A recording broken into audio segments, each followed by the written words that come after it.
ஆத்ம வணக்கம். ஆத்மபிதா சுவாமி சிவானந்த பரமஹம்சர் அவர்கள் அருளிய ஜீவராசிகளின் உருவ வேறுபாடுகளும் அவற்றின் உண்மையும் சிறப்பும்.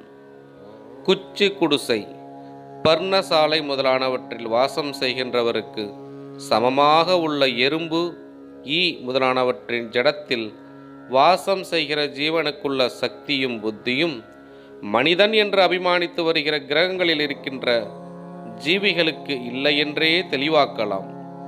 அது எவ்வாறெனில், எறும்பு தன்னை காட்டிலும் பெரியதாய் உள்ளதையும் கனமாய் உள்ளதையும் தனியே தூக்கி எடுத்து கொண்டு போவதை பார்க்கவில்லையா? அதுபோல மனிதர் என்று அபிமானித்து வருகிற ஜீவிகளுக்கு தன்னை காட்டிலும் கனமும் பெரியதுமானதை தனியே எடுத்து தூக்க முடியுமா? தூக்க முடியாது.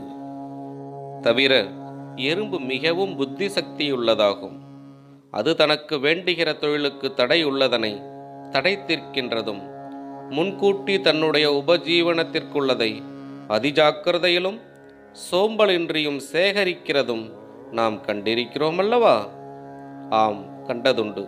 அது மட்டுமல்ல, அதனுடைய விரைவு, அதாவது சுறுசுறுப்பு நிலைமை எப்படியென்றால், எறும்பு கூட்டங்கள் ஓர் இடைவழி வழியாக நடமாடும்போது மனிதரென்று அபிமானித்து வருகிற ஒருவர் அதிவேகமாக அந்த இடைவழி வழி போகிறார். அப்பொழுது அந்த எறும்பு கூட்டங்கள் அவரை என்ன செய்கின்றன? அவருடைய பாதம் முதல் சிரசு வரை ஏறுகின்றன. அப்பொழுது யாருக்கு விரைவு, அதாவது சுறுசுறுப்பு அதிகம்? எறும்பிற்கே ஆகும். ஜீவராசிகளின் உருவ வேறுபாடுகளும் அவற்றின் உண்மையும் சிறப்பும் தொடரும். ஆத்ம வணக்கம்.